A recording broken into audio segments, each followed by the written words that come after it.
아멘.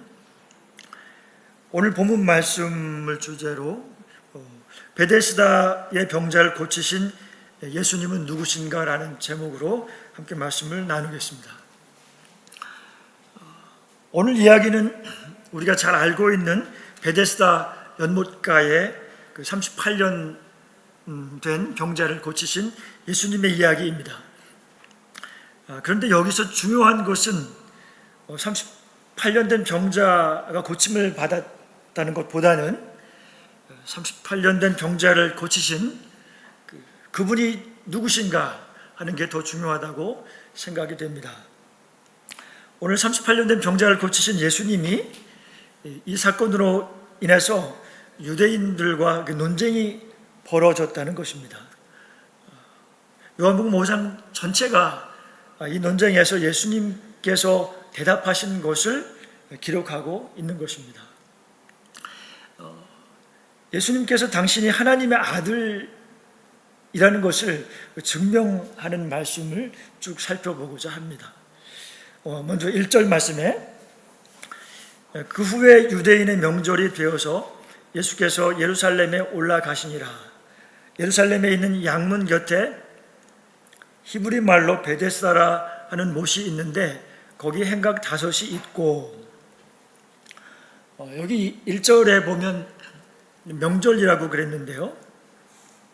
이 명절은 어떤 명절이 구체적으로 나와 있지는 않지만 6월절일 가능성이 높습니다. 예수님의 공생애 중에 한 3번, 4번 정도의 6월절이 나오는데 그 중에 2번째 6월절입니다. 그래서 그 많은 사람들이 예루살렘으로 항상 6월절마다 모이죠. 그래서 예수님도 그때에 올라가셨습니다. 거기 보면 또 2절에 베데스다 연못이 나오는데 그림에 나와 있습니다. 2절에 예루살렘에 있는 양문이라는 것이 있는데 이곳은 그 예루살렘 성에는 그 여러 문이 있습니다. 보통 성에 동문, 남문, 북문 이렇게 있듯이 문이 있었는데 이 양문은 사람들이 그 성전에 그 제사를 드리기 위해서 양을 데리고서 들어가는 문을 우리가 양문이라고 했습니다. 그래서 성전이 가까이에 있는 거죠. 또 그 연못 이름을 또 베데스다라고 하는 말로 이름을 지었는데 이 이름은 보통 우리들 주변에도 보면은 베데스다라고 하는 병원 이름이 많이 있지요. 그래서 병원에서 병자를 치료하는 곳이잖아요. 그래서 아마 바로 여기서 유래된 이름이라고 알고 있습니다. 베데스다라는 이름의 뜻은 히브리 말로 베이트, 이것은 집이라는 뜻이고요. 또 뒤에 헤세드, 우리가 잘 아는 은혜 또는 사랑이라는 뜻이 합쳐져서 다시 말해서 은혜의 집이다, 사랑의 집이다 이런 뜻입니다. 은혜의 집에서 이제 어떤 일이 일어나고 있는지 한번 보겠습니다. 3절 말씀에 그 안에 많은 병자, 맹인, 또 다리 저는 사람, 혈기 마른 사람들이 누워서 물의 움직임을 기다리니 이는 천사가 가끔 못에 내려와 물을 움직이게 하는데 움직인 후에 먼저 들어가는 자는 어떤 병에 걸렸든지 낫게 되밀어라. 3절에 여기 누워있는 사람들은 어떤 사람들입니까? 대개는 스스로 자신의 병을 고칠 수 없었고 또 무엇을 할 수 있는 능력이 없는 사람들입니다. 그래서 어떤 대책도 없고 방법도 없는 사람들이 거기서 기다리고 있는 것입니다. 거기 괄호로 쳐놨는데요. 물의 움직임을 기다리니 이는 천사가 가끔 못에 내려와 물을 움직이게 하는데 움직인 후에 먼저 들어가는 자는 어떤 병에 걸렸든지 낫게 되밀어라. 근데 괄호를 쳐놨습니다. 이 이야기는 사실 어떤 확실한 이야기가 아니고 전설과 같은 그런 신화와 같은 그런 이야기라는 거죠. 이것은 그래서 이런 확실치도 않은 이야기를 듣고 많은 그 병자들이 그저 그냥 하염없이 거기서 기다리고 있다는 것입니다. 어떻게 보면 참 비참한 모습이죠. 그 병자들 중에는 걷지 못하는 사람도 있고 또 눈을 보이지 않는 사람도 있었을 것이고 또 어떤 분들은 아예 그냥 중풍병으로 누워서 있는 사람들도 있었을 것입니다. 그런데 이런 사람들은 천사가 내려와서 물을 만약에 동하게 한다 할지라도 스스로 움직여서 들어갈 능력이 없는 사람이죠. 이것이 그 사람들의 사실은 참 비참한 현실인 것입니다. 이런 상황에서 기적 같은 일이 일어나기를 기대하고 있는 것이죠. 어떻게 보면 소망이 없는 참 절망적인 상태에 있습니다. 이런 모습이 어떻게 보면 우리 죄인된 우리들의 모습이 아닐까 생각을 합니다. 스스로 우리의 죄를 어찌할 수 없는 그런 사람들의 모습이죠. 인생의 고난과 질병에 대해서 대책이 없는 참 비참한 존재입니다. 베데스다가 이름은 은혜의 집이지만은 어떻게 보면 실제로는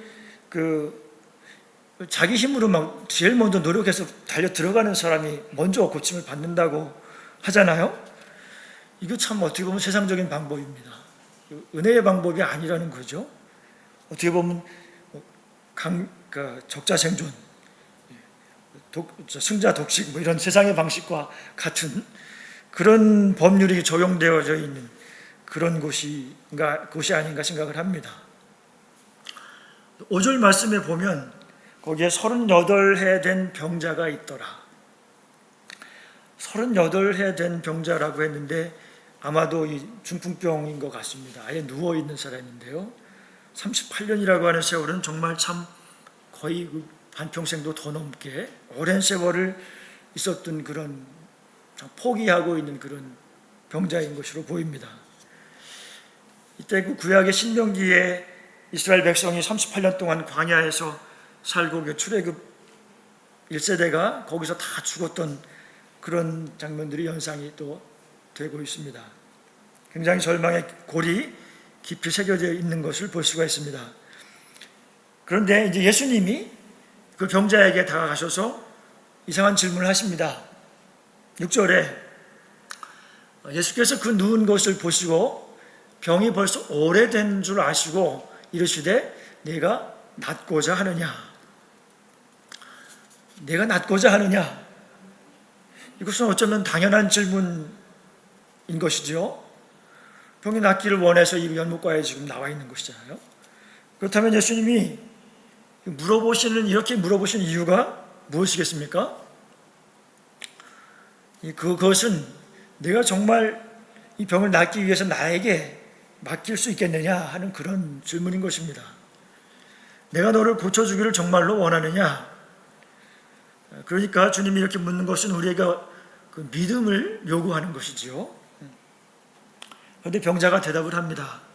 7절 말씀에 병자가 대답하되 주여 물이 움직일 때에 나를 못에 넣어주는 사람이 없어서 내가 가는 동안에 다른 사람이 먼저 내려가나이다.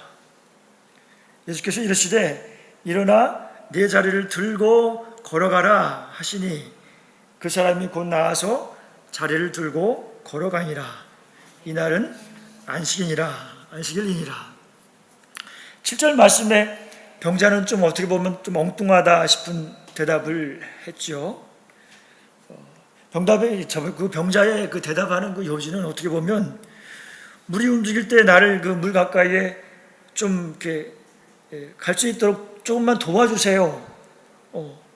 그러면 내가 좀 갈 수 있을 것 같습니다. 이렇게 대답을 한 것입니다. 주님의 질문하고는 좀 동떨어진 질문이었죠. 그런데 예수님은 이 병자의 그런 그 대답에도 불구하고 상관하지 않으시고 주님은 그냥 다른 사람에게 또 찾지 않으시고 그 병자에게 바로 명령하십니다. 일어나서 내 자리를 들고 걸어가라. 아멘. 그렇죠. 병자가 믿음이 없고 또 고쳐달라고 요구하지도 않았습니다. 그랬는데 예수님은 이 사람을 고쳐주시기로 작정하신 것입니다. 전능하신 하나님으로서 명령하신 겁니다. 그래서 9절 말씀에 그 사람이 곧 나아서 자리를 들고 걸어가니라. 예수님은 참 정말로 무조건적인 사랑으로, 은혜로, 그냥 전적인 은혜로 고쳐주신 것입니다.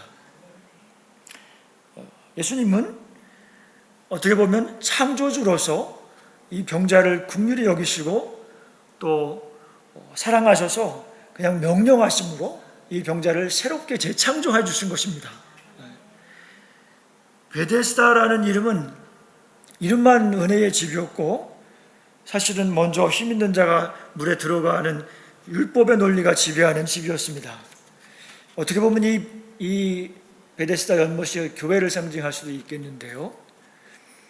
그렇지만 예수님께서는 오셔서 그 38년 된 병자를 아무런 조건 없이 구원하여 주시고, 그 베데스다가 이제 진정한 은혜의 집으로 변하게 하셨습니다. 9절 하반절에 이렇게 덧붙입니다. 이날은 안식일이니, 안식일에 자리를 들고 걸어가라, 이렇게 한 것은 어떻게 보면 아주 큰 사건의 발단이 되었던 것입니다. 요한복음 전체에서 이 사건으로 말미암아서 유대인들은 예수님을 이제 계속해서 꼬투리 잡고 이제는 막 죽이려고 결심하게 되는 그런 계기가 되는 사건이었던 것입니다. 10절 말씀에 유대인들이 병 나은 사람에게 이르되 안식일인데 내가 자리를 들고 가는 것이 옳지 아니하니라. 대답하되 나를 낫게 한 그가 자리를 들고 걸어가라 하더라 하니, 사실은 그 유대인들이 자기들의 이웃인 그 38년 된 병자가 그 참 어렵게 고침을 받아서 나았는데, 이거 참 얼마나 기쁜 일입니까? 그런데 거기는 사실은 관심이 없습니다. 그리고 단지 이 사람이 안식일에 하지 말아야 될 일을 했다고 뭐라고 하는 겁니다. 그리고 막 흥분하고 격분하기 시작합니다. 유대인들은 이렇게 율법주의에 빠졌던 사람들입니다. 그래서 그 사람들 눈에는 은혜가 보이지가 않습니다. 율법의 사실 근본적인 정신은 하나님 사랑하는 것과 이웃 사랑하는 것이지 않습니까? 요한복음 안에 그 유대인이라고 하는 사람들은 보통 일반적인 사람들을 이야기하는 것이 아닙니다. 예수님을 계속해서 따라다니면서 예수님이 율법을 잘 지키시는지 안 지키시는지 그거를 이렇게 꼬투리 잡으려고 계속해서 따라다닙니다. 그 유대인들의 그 관리자들, 당국자들을 이야기하는 것이 보통입니다. 18절을 보겠습니다. 유대인들이 이로 말미암아 더욱 예수를 죽이고자 하니 이는 안식일을 범할 뿐만 아니라 하나님을 자기의 친아버지라 하여 자기를 하나님과 동등으로 삼으심이로라. 유대인들이 이제 예수님을 죽이려고 이제 결심을 했습니다. 그렇게 결심을 했던 이유 두 가지를 말하는데, 첫 번째는 안식일을 범했다. 또 한 가지는 하나님을 자기 친아버지라 해서 자기 자신과 동등되게 여겼다. 신성모독이라는 거죠. 그래서 이제 예수님은 유대인들에게 자신이 하나님의 아들이라는 것에 대해서 스스로 증거하기 시작하십니다. 그래서 17절에 말씀에 예수님께서 그들에게 이르시되 내 아버지께서 이제까지 일하시니 나도 일하신다, 이렇게 말씀하십니다. 당시에 그 유대인들에게 하나님을 내 아버지라고 말한다는 것은 감히 상상할 수가 없는 말씀인 것입니다. 뭐 하나님이 내 아버지라고? 내가 하나님의 아들이라는 거야? 이런 뜻이죠. 아주 그렇게 그 말을 듣고 아주 크게 분노를 합니다. 내 아버지께서 이제까지 일하시니 나도 일한다 하셨는데, 그럼 하나님께서는 어떤 일을 하시고 계시는 것입니까?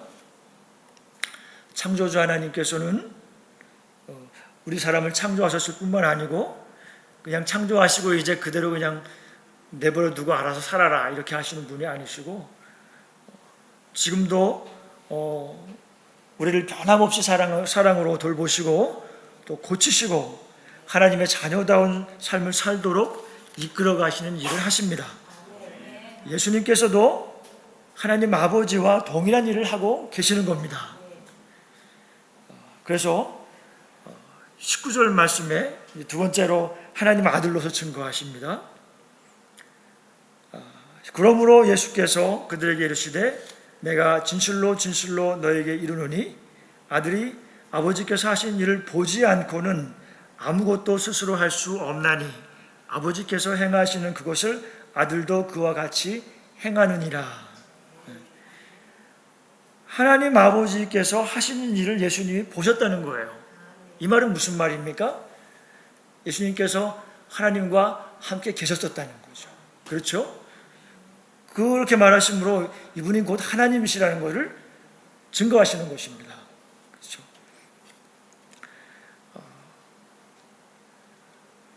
어떻게 보면 이 말은 하나님 아버지께서 하신 일을 보지 않고는 아무것도 할 수 없다.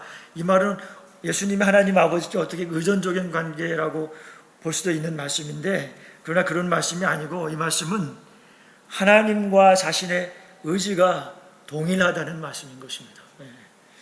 동일한 일을 한다고 하시는 말씀이죠. 세 번째로 21절 말씀입니다. 아버지께서 죽은 자를 일으켜 살리심 같이 아들도 자기가 원하는 자들을 살리시느니라. 그렇습니다. 하나님께서는 생명의 주인이시고 생명을 살리실 수 있는 분이신데 예수님께서도 하나님의 아들로서 자기가 원하시는 분을 살리실 수 있는 분이시라는 겁니다. 전능하신 하나님이시라는 거죠.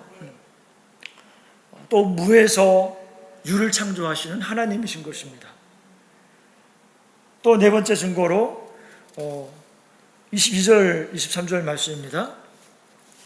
아버지께서 아무도 심판하지 아니하시고 심판을 다 아들에게 맡기셨으니 이는 모든 사람으로 아버지를 공경하는 것 같이 아들을 공경하게 하려 하심이라. 아들을 공경하지 아니하는 자는 그를 보내신 아버지도 공경하지 아니하느니라. 하나님께서 원래 심판주이십니다. 근데 그 모든 심판을 예수님께 맡기셨다는 겁니다. 다시 말해서 하나님의 아들이시라는 증명이 되는 것이죠. 이 말씀은 예수님께서 너희가 나를 지금 판단하고 있지만 바로 내가 판단하는 심판자다라고 말씀하고 있는 것입니다. 아주 무서운 이야기인 거죠. 23절에 유대인들은 아니 우리가 여호와를 공경하는 것처럼 너를 공경하라는 거야? 라고 이렇게 반박을 합니다. 또 다섯 번째로 하나님의 아들로서 증거하십니다. 24절 말씀에 내가 진실로 진실로 너희에게 이르노니 내 말을 듣고 또 나 보내신 이를 믿는 자는 영생을 얻었고 심판에 이르지 아니하나니 사망에서 생명으로 옮겼느니라 라고 말씀합니다. 내 말을 듣는 자는 또 아버지께서 나를 보내신 자라는 것을 믿는 자라고 또 말씀을 하시는 것입니다. 또 내 말을 듣는 자는 영원한 생명을 얻게 된다라고 말씀을 하십니다. 나를 보내신 자를 믿는 것은 영생을 얻고 심판에 이르지 않겠다고 말씀하시고 장래를 보장해 주시는 것입니다. 또 하나님의 아들로서 증거하는 것이 여섯 번째로 25절 말씀입니다. 진실로 진실로 너에게 이르노니 죽은 자들이 하나님의 아들의 음성을 들을 때가 오나니 곧 이때라. 듣는 자는 살아나리라. 예수님의 말씀을 듣는 자는 살아나리라 라고 말씀을 하고 계십니다. 영적인 의미로 말씀하시는 것이죠. 어떤 말씀이 기억나죠? 요한복음 1장 12절 말씀. 영접하는 자 곧 그 이름을 믿는 자들에게는 하나님의 자녀가 되는 권세를 주었으니.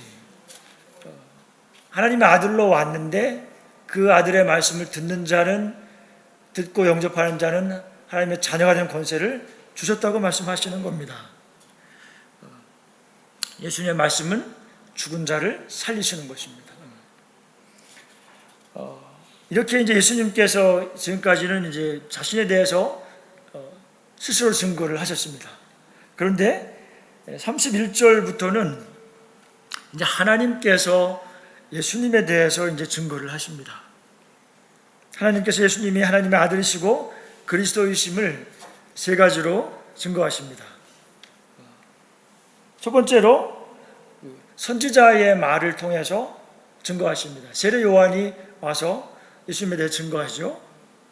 또 두 번째로 표적을 통해서 증거하십니다. 예수님께서 사람이 할 수 없는 일, 하나님께서 함께 하셔야만 할 수 있는 일을 하시는 겁니다. 또 세 번째로는 기록된 성경 말씀을 통해서 증거하십니다. 하나씩 살펴보겠습니다. 첫 번째로 세례 요한의 말입니다. 33절 말씀에 너희가 요한에게 사람을 보내매 요한이 진리에 대하여 증언하였느니라. 그러나 나는 사람에게서 증언을 취하지 아니하노라. 다만 이 말을 하는 것은 너희로 구원을 받게 하려 함이니라. 요한은 켜서 비추이는 등불이라. 너희가 한때에 그 빛에 즐거이 있기를 원하였거니와 라고 말씀합니다. 예수님은 그 세례 요한이 나에게 대하여 증거했는데, 그렇지만 사실은 많은 사람에게 증거를 받을 필요하지 않다. 사람의 증거를 필요로 하지 않는다. 사람이 나를 증거를 하든 안 하든 상관없이 나는 하나님의 아들이시라는 것이죠. 하나님의 보냄을 받은 자라는 것이죠. 그리고 또 요한의 증거는 일시적입니다. 요한은 빛이 아니고 등불이라고 했습니다. 그래서 요한복음은 계속 믿음을 이제 말씀하고 있는데요. 그 믿음은 등불처럼 일시적인 것이 아니라는 거죠. 그래서 끝까지 인내하고 또 계속되는 것이 믿음이라는 것입니다. 두 번째로 표적을 말씀하십니다. 36절 내게는 요한의 증거보다 더 큰 증거가 있으니 아버지께서 내게 주사 이루게 하신 역사, 곧 내가 하는 그 역사가 아버지께서 나를 보내신 것을 나를 위하여 증언하는 것이요. 그렇습니다. 이 표적은 기적과 좀 다른 것이지요. 기적은 무엇입니까? 초자연적인 일을 일어나는 것이 기적이고, 표적은 그 초자연적인 일이 그 어떤 의미를 담고 있는 것, 하나님을 나타내는 것, 이것을 표적이라고 그러죠. 그래서 사람들은 예수님이 하시는 그 표적을 보고 하나님이 예수님과 함께 하신다는 것을 보고 알 수가 있게 되는 것입니다. 그래서 우리가 잘 알고 있는 그 요한복음 3장에 보면 니고데모 이야기가 나오죠. 그래서 니고데모가 예수님께 그 밤에 나옵니다. 그래서 물어보기 전에 예수님께 뭐라고 그러십니까? 랍비여, 우리가 당신은 하나님께로부터 오신 선생인 줄 아나이다. 이렇게 말합니다. 무슨 말입니까? 니고데모는 그 예수님께서 표적을 일으키신 것을 보고 하나님이 함께 하시는 분이라는 것을 알았다는 것이죠. 그래서 표적을 통해서 하나님께서 예수님을 증거하시는 것입니다. 세 번째로 구약 성경이 증거를 합니다. 39절에 너희가 성경에서 영생을 얻는 줄 생각하고 성경을 연구하거니와 이 성경이 곧 내게 대하여 증거하는 것이니라. 유대인들은 구약 성경을 굉장히 잘 알고 있습니다. 예수님 시절에는 이 성경은 전부 구약 성경을 말씀하는 거죠. 그래서 그 사람들은 그 성경에 대해서 굉장한 자부심을 가지고 있었습니다. 유대인들은 하나님으로부터 이 말씀을 담당했던 사람들입니다. 이 말씀을 맡았다고 하는 것은 하나님의 말씀을 그 세상의 모든 사람들에게 전파해야 할 그 책임을 맡고 있는 민족이라는 것입니다. 그런데 이 성경에서 바로 그리스도에 대해서 증언하고 있는 것인데요. 그렇기 때문에 따라서 그 유대인들은 누구보다도 그리스도가 오시면 가장 먼저 알아차릴 수 있는 사람들이 바로 이 사람들인 것입니다. 그런데 유대인들은 성경에서 그리스도를 발견하지 못하였습니다. 마틴 루터가 이렇게 말합니다. 모든 성경을 읽을 때 그리스도를 발견하지 못한다면 성경을 헛되게 읽는 것이다. 이렇게 말합니다. 우리는 성경을 통해서 예수 그리스도의 복음을 항상 발견해야 합니다. 마틴 루터의 말은 무엇입니까? 성경을 읽을 때에 그리스도의 선하심과 그분의 은혜를 발견하지 못한다면 성경을 헛되이 읽고 있다고 말하는 것입니다. 성경을 읽으면서도 그리스도의 영광을 보지 못하면 창조주이시고 선한 목자 되시고 양을 위해서 목숨을 버리시는 그 그리스도의 아름다우심을 발견하지 못한다면 성경을 헛되게 읽는 것입니다. 이렇게 우리가 이제 살펴본 것과 같이 예수님께서 스스로 자신이 하나님의 아들이시며 또 하나님이 자신을 보내셨다고 스스로 증거하셨고 또 하나님께서도 다른 증거들을 통해서 분명하게 예수께서 그리스도이심을 말씀하신 것입니다. 그럼에도 불구하고 믿지 않는 유대인들을 향해서 예수님은 다음과 같이 책망하십니다. 첫 번째로 38절 말씀에 그 말씀이 너희 속에 거하지 아니하니 이는 그가 보내신 이를 믿지 아니하며라. 우리는 참 많은 정보 속에서 살고 있습니다. 그래서 많은 정보를 듣지만 우리가 하루 지나고 나게 되면 정작 기억에 남는 것은 자신이 관심이 있었던 것밖에는 기억이 남지가 않습니다. 또 관심이 없는 분야에 대해서는 마치 듣지 않았던 것 같은 그런 것처럼 기억하지 못하고 있는 게 사실입니다. 그래서 말씀이 중요하다고 얘기하고 또 연구하고 암송도 하고 있지만 사실은 말씀이 그 마음 속에 있지 않다고 이야기하셨습니다. 자신들에게 필요한 말씀만 마음속에 새기고 또 기억하고 있는 것이지요.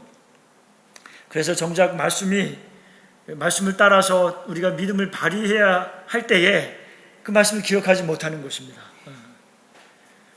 두 번째로 책망하신 것은 40절 말씀에 그러나 너희가 영생을 얻기 위하여 내게 오기를 원하지 아니하는도다. 예수님이 영생을 주실 수 있는 하나님의 아들이라는 것을 인정하기를 원하지 않는다는 것입니다. 다른 말로 하나님의 아들로서의 권위를 인정하고 싶지가 않다는 것입니다.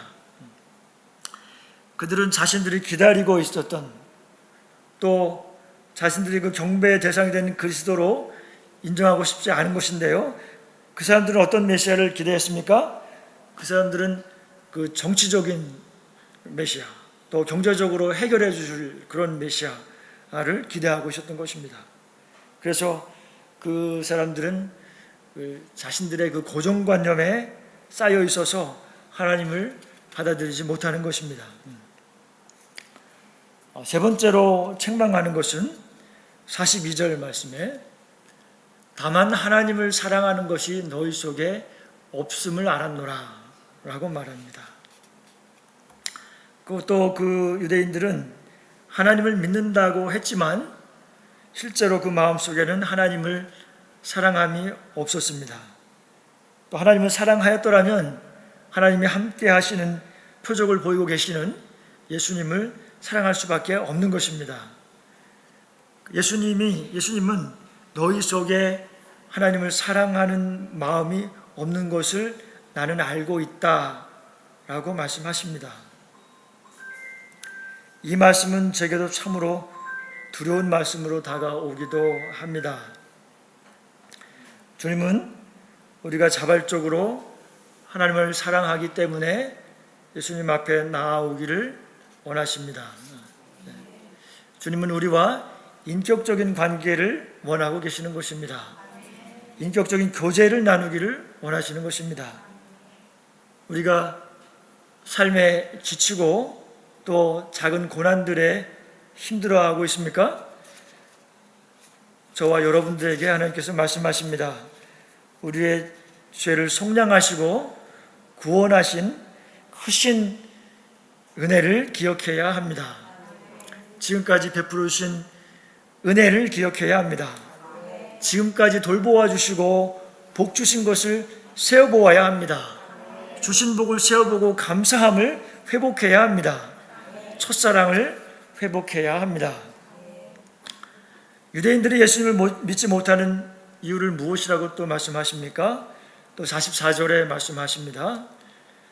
너희가 서로 영광을 취하고 유일하신 하나님께로부터 오는 영광은 구하지 아니하니 어찌 나를 믿을 수 있느냐.